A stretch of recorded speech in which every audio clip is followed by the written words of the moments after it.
नमस्कार। आपको पता ही है कि हम कानून बनाने वाली संस्थाओं की बात कर रहे हैं। पिछले वीडियोस में हमने जो राज्य विधानमंडल में विधानसभा और विधान परिषद थी, जो राज्य में कानून बनाने वाली संस्थाएं थी, उनके बारे में बात की थी। आज हम पूरे देश के लिए जो कानून बनाने वाली संस्थाएं हैं उनकी हम बात करेंगे। आपको पता है कि जो संसद है, पार्लियामेंट जो है, वो देश में सबसे बड़ी कानून बनाने वाली संस्था है। उसके दो सदन हैं, लोकसभा और राज्यसभा। आज हम लोकसभा की बात करने जा रहे हैं। तो जैसा कि बताया कि जो लोकसभा है वो कानून बनाने वाली संस्था है, संसद का एक भाग है। इसको अन्य उपनामों से भी जाना जाता है। अगर हम उपनामों की बात करें तो इसको हम कहते हैं कि ये निचला सदन है या निम्न सदन है, लोअर हाउस है पार्लियामेंट का, लोअर हाउस ऑफ पार्लियामेंट इस नाम से भी जाना जाता है। और इसको अस्थाई टेम्परेरी सदन के नाम से भी या अस्थाई सदन के नाम से भी जाना जाता है, क्योंकि ये हर 5 साल के बाद या उससे पहले भी इसको दोबारा बनाया जाता है। एक बार अपना कार्यकाल पूरा करने के बाद इसके दोबारा इलेक्शन होते हैं, वो हम आगे इलेक्शन में पढ़ेंगे। और इसके साथ ही इसको, क्योंकि लोकसभा हाउस ऑफ पीपल, लोगों का घर कह लीजिए या लोगों की सभा, क्योंकि इसके जो सदस्य होते हैं, जब हम पढ़ेंगे कि वो लोगों के द्वारा चुने जाते हैं। तो इसके 3 उपनाम हो गए। इसको हाउस ऑफ पीपल के नाम से, इसको लोअर हाउस या निम्न सदन के नाम से, या टेम्परेरी हाउस अस्थाई सदन के नाम से भी जाना जाता है। अब जो है दूसरी बात हम करने जा रहे हैं कि इसके जो सदस्य होते हैं उनकी संख्या कितनी होती है। हमने विधानसभा में, विधान परिषद में पूरी डिटेल में बताया था कि इस किसी भी सदन की सदस्य संख्या कितनी होती है। अब हम जो है लोकसभा में कितने सदस्य होते हैं उसकी हम बात करने जा रहे हैं। लोकसभा में वैसे अधिकतम 552 सदस्य हो सकते हैं, मैक्सिमम।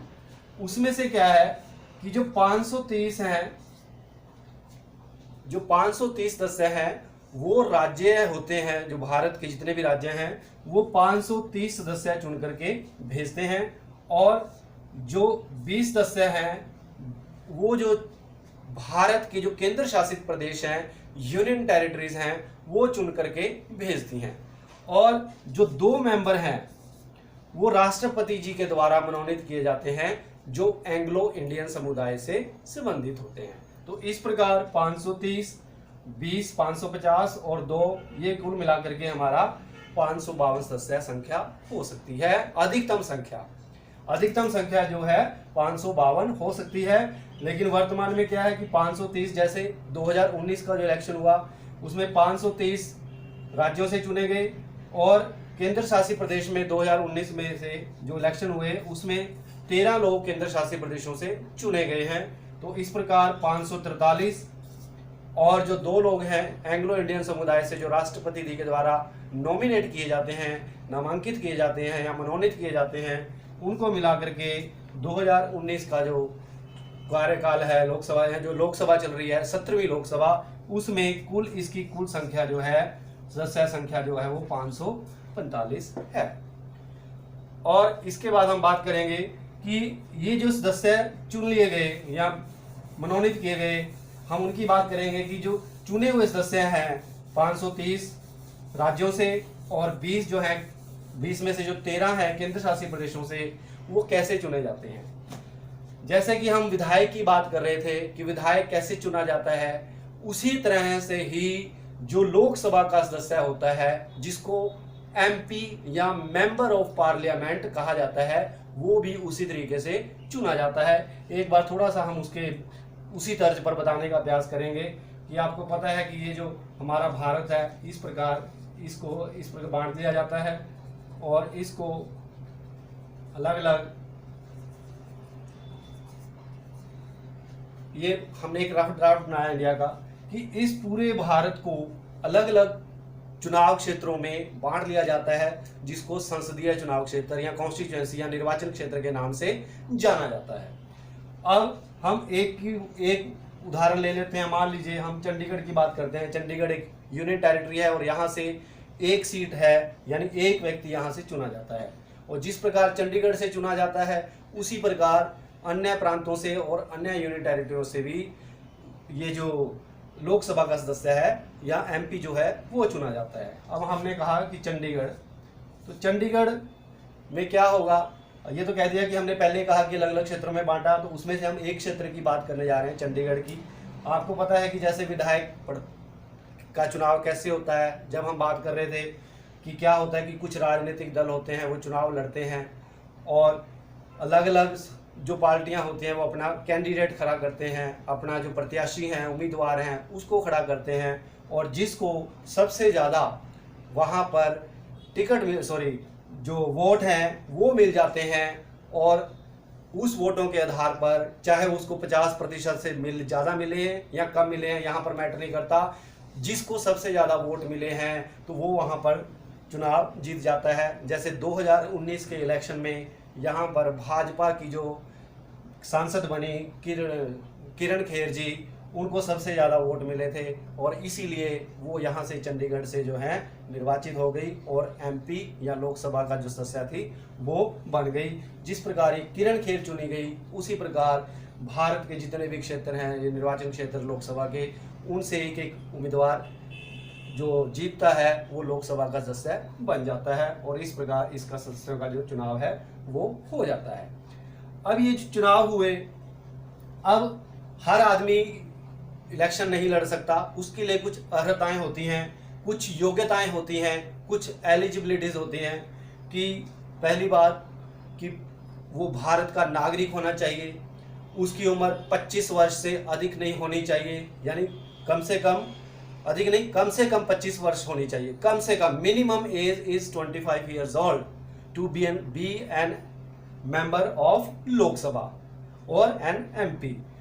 और उसके साथ ही कहते हैं कि वो उसका मानसिक संतुलन ठीक होना चाहिए, वो दिवालियापन नहीं होना चाहिए, और संसद के द्वारा समय समय पर जो भी मापदंड निर्धारित किए जाते हैं उनको पूरा करने की उसके अंदर क्षमता होनी चाहिए, तभी वो जो है लोकसभा का सदस्य बन सकता है।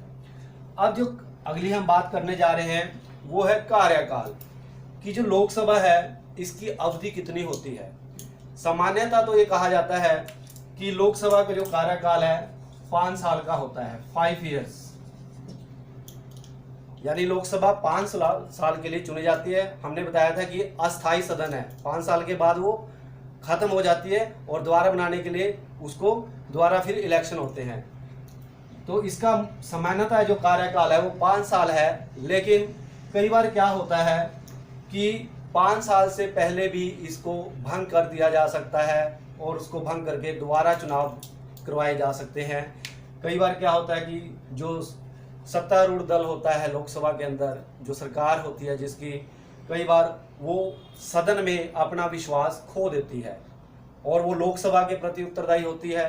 तो लोकसभा के जो मेंबर हैं जब उसको लगता है कि सरकार ठीक ढंग से काम नहीं कर रही तो उसके खिलाफ वो अविश्वास नो कॉन्फिडेंस मोशन लाते हैं, और अगर उस प्रस्ताव में सरकार फेल हो जाती है तो सरकार को जो है अपने आप ही झुकना पड़ता है और जो है लोकसभा को भंग करना पड़ता है और उसके बाद दोबारा चुनाव कराए जाते हैं। तो इसका मतलब सामान्यतः तो 5 साल है। जैसे 2019 का जो चल रहा है, अभी 17वीं लोकसभा चल रही है, इसके जो अगले चुनाव होंगे या 18वीं लोकसभा जो होगी वो 2024 में होगी। लेकिन अगर उससे पहले सरकार काम ठीक करती रही तभी, अगर किसी को लगा या लोकसभा के लोगों को लगा, सदस्यों को लगा कि सरकार ठीक ढंग से काम नहीं कर रही या उसी के अपने सदस्यों में से लग रहा है कि सरकार के पास इतने जो हैं विश्वास मत नहीं है, तो सरकार पहले भी गिर सकती है। जैसे कि पहले कभी पिछले जो इलेक्शन हुए हैं, पिछले इलेक्शनों में कई बार ऐसे हुआ है कि सरकार का जो लोकसभा है वो अपना 5 साल का कार्यकाल पूरा नहीं कर पाई और उसको पहले ही भंग करना पड़ा। लेकिन सामान्यतः ये मान करके ही चलना है कि जो लोकसभा है उसका कार्यकाल 5 साल का होता है। फिर है सदन प्रमुख। जैसे बताया था कि विधानसभा में भी जो सदन है उसकी कार्रवाई को चलाने के लिए कुछ अधिकारियों की नियुक्ति की जाती है। और यहाँ पर 2 प्रमुख अधिकारी जो उसके अपने हाउस में से ही चुने जाते हैं। इनमें से एक है स्पीकर, जिसको अध्यक्ष कहते हैं, और दूसरा है डिप्टी स्पीकर, जिसको उपाध्यक्ष के नाम से जाना जाता है। स्पीकर और डिप्टी स्पीकर, अध्यक्ष और उपाध्यक्ष। लोकसभा के पहले जो अध्यक्ष थे जीवी मावलंकर, गणेश वासुदेव मावलंकर पूरा नाम था। और आज जो है 2019 की जो 17वीं लोकसभा है उसमें ओपी बिड़ला, ओम प्रकाश बिड़ला जो राजस्थान से एमपी हैं, वो अभी यहाँ पर अध्यक्ष का कार्यभार संभाले हुए हैं। तो हमने बात की है आज लोकसभा की कि उसको अन्य नामों से भी जाना जाता है, निमन हाउस और हाउस ऑफ द पीपल। इसकी सदस्य संख्या हमने कहा अधिकतम 552 हो सकती है। उसके बाद हमने किया कि सदस्यों का चुनाव कैसे किया जाता है, उसके लिए योग्यताएं क्या हैं। उसका कार्यकाल सामान्यतः 5 साल है, लेकिन उससे पहले भी उसको भंग किया जा सकता है। और इसके 2 प्रमुख अधिकारी, साथ में दूसरे अधिकारी भी होते हैं, लेकिन 2 प्रमुख अधिकारी जो हैं, जिनमें एक अध्यक्ष और दूसरा उपाध्यक्ष होता है, वो सदन की कार्रवाई को पूरी तरह से नियंत्रित करते हैं। और इस प्रकार हमने सामान्य थोड़े से शब्दों में लोकसभा के बारे में बात करने का प्रयास किया है। उम्मीद है कि आपको समझ आएगा। धन्यवाद।